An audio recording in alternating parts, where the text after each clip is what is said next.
You on the eve of being an empty nester? So many people are. They've raised their children. They are on the last part of their senior year is coming up, and they are getting ready to graduate and go off to college or get their first job or start on their career path, maybe even join the military. Either way, you are going to have a home that's not going to have children in it. And you may be wondering, how is that going to be? A lot of people are asking you, oh, can you not wait? Oh, you're almost an empty nester. What are you going to do? Or if you are a new empty nester, you may have people asking you, how does it feel to be an empty nester? Well, I see empty nesting as a different type of thing. It's not just when your children turn 18, when they graduate from high school or graduate from college. Empty nesting takes some preparation, and it's not just on your part, but you preparing your children for that next step. And I always believe it starts with financial literacy, and financial stability is the most important, and that's when you become an empty nester. So let's get right into it. All right, I have 3 young adult children. They are 22, 24, and 26 years old. Now, when they were younger, it was so much easier. You had more control over who their friends were, what types of things they were doing. And then as they got older and started making up their mind of the types of things that they really enjoy doing, we found ourselves in 3 different directions often. I always encourage young people that are having children to try and space them out 4 to 5 years apart, because you want to give each child that special attention and trust. When they get older, that's when it really becomes expensive to care for them. But, I had my first child when I was 29 years old. I had my son. And prior to that, in my 20s, oh my goodness, I really lived life out loud. I had a phenomenal time. I actually stayed 27 for many years. I stayed 27 for about 10 years. It was so bad until when we would do, business transactions, and you may have to put your age or whatever. I would always have to look at my husband and say, how old am I again? Because I really was, believed I was 27. I got married at 25. I graduated college at 21. I started working in Manhattan on Wall Street by the time I was 21 still, actually, into 22, and, just lived my life out loud, had a great time.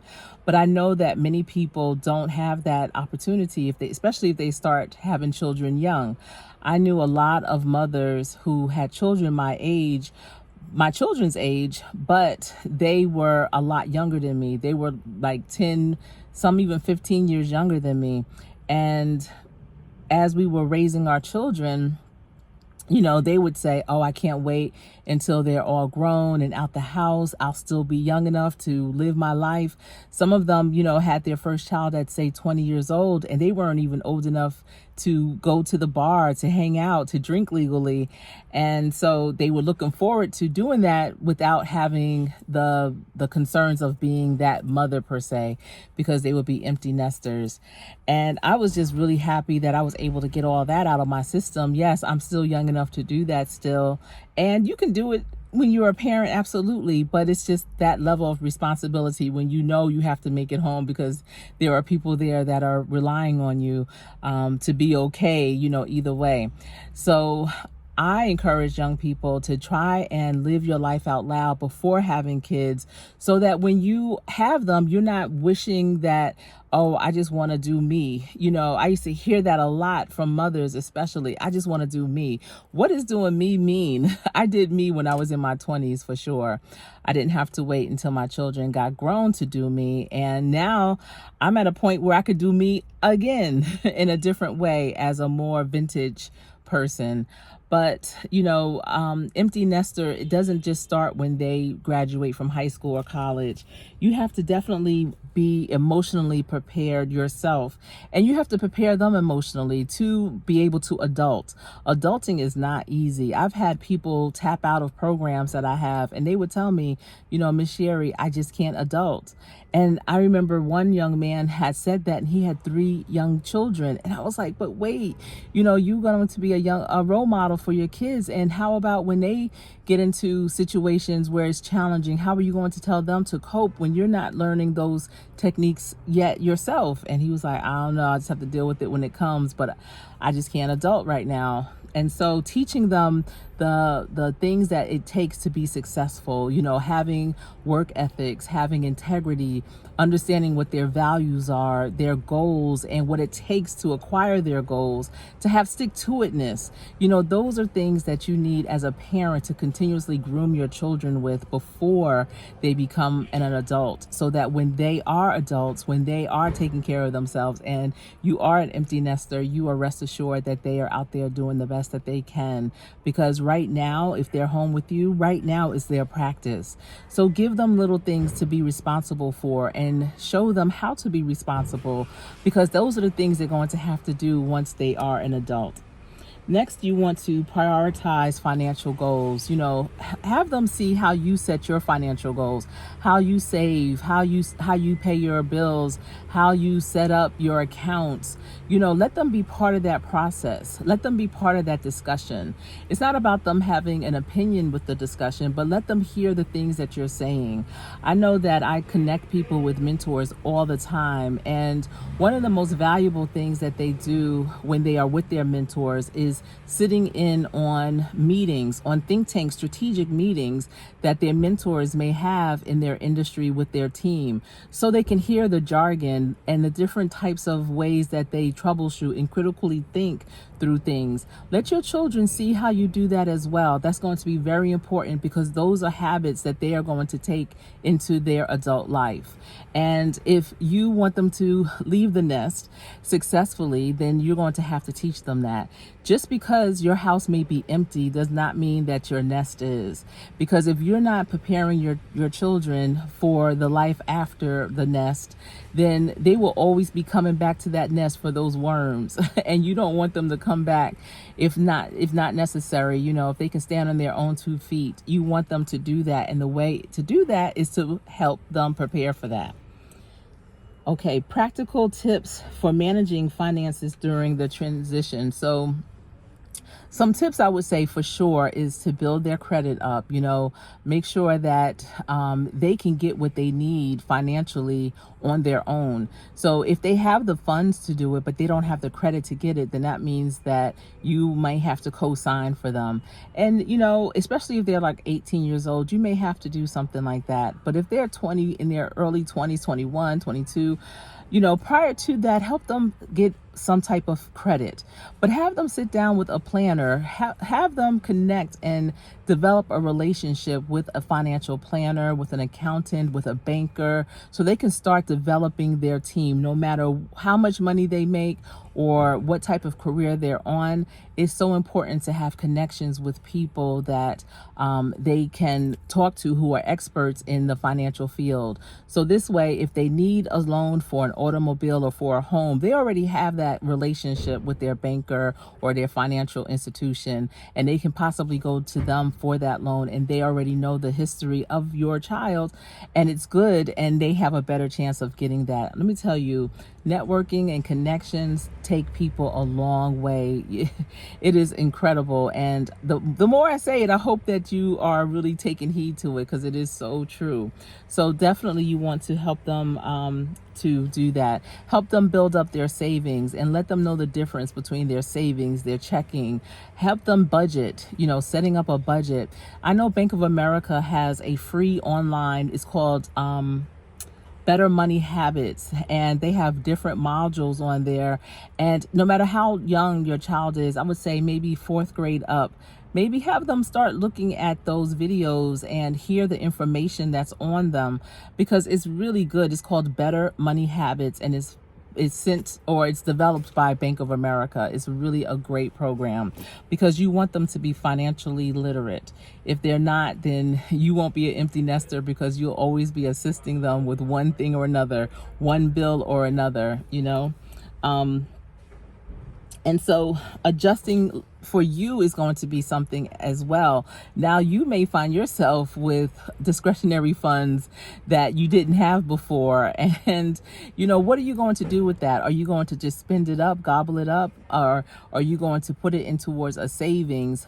Think about your future, your grandchildren, and everything just gets so much more expensive. I know when I went to college, my undergrad was about $7,000 a year, and now an out-of-state tuition for that same school is like close to $30,000. So things are always going to get more and more expensive. So think about the savings that you need to start making, planning ahead for your children's children. I know a lot of grandparents, they want to spoil their kids with things, clothes, toys, things like that. But how about spoiling them with savings bonds? How about spoiling them with building up their savings account? How about spoiling them with building up their college fund? Putting money aside for that, trust me, that will be much more appreciated in the long run by your future's future than you can ever imagine. That toy that you just spent $100 on, that $100 could have went into their savings. That outfit that they didn't need another one of, that you spent maybe $30 or $50 on, that could have went into their savings. So be wise with your money as well as you become that empty nester. I don't believe that you are a true empty nester until your children are completely out of your pockets.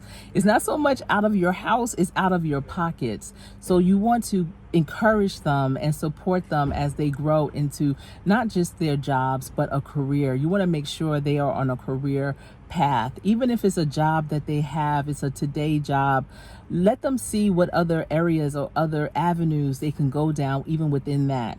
In order to own a McDonald's, you have to have worked in a McDonald's. And a lot of people, when they get to a certain financial level, if they've never worked in a McDonald's but want to own it, they don't want to, humble themselves sometimes to flip those burgers or drop those fries.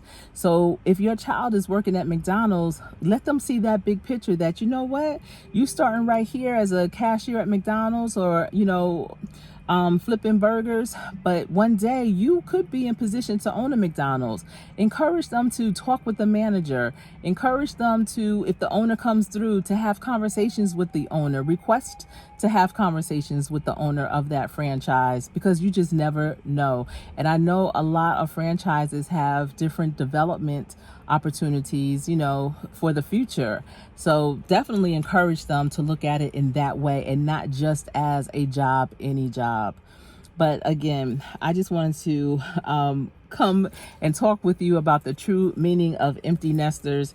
I wrote just a couple of notes down because I didn't want to get off topic too much, because there's so much more that I want to put into this, but I just wanted to kind of keep it focused. So I hope that you were able to get a nugget or two. Let me know in the comment section, what did you think about this? Because empty nester is not about just them leaving the home. It's about them being financially stable, for them to be able to stand on their own 2 feet, whether you're here or not. And as young children, my husband and I always raised our children as if we weren't going to be here forever. I know, we had things in place, but we knew that when my son turned 18, if something was to happen by the time he turned 18, he was going to be responsible for his sisters, and he knew that. And we raised him like that. So be in the place where you are preparing your children for them to adult so that they won't have any challenges and will be very successful in their life too, because that's what being an empty nester is all about. Well, it's been my pleasure sharing this information with you. Please leave me a comment in the comment section. I love communicating with you there. And remember, practice every day. Y'all, I promise you, it's all about that practice. Listen, real quick, when my husband played, I always have binoculars watching him play, because listen, that's the business right there, right? And so we would always discuss, like, how did he do? I would look at every step he took. I was there watching his film with him, seeing him do those pass sets at night. practicing so hard so that when he played, he will play well. And it wouldn't matter if the team won. If the team won and he didn't do well, then we didn't do well. We didn't win. If the team lost and he did well, we won. Because it's about your individual contribution. It's about what you did, the goals that you set out to make and do. All you can do is the best you can do. And the only way you could do the best you can do is if you practice. So I'm telling you, practice every day so that when you go in, you will always win. It's been my pleasure. I am Coach Sherri.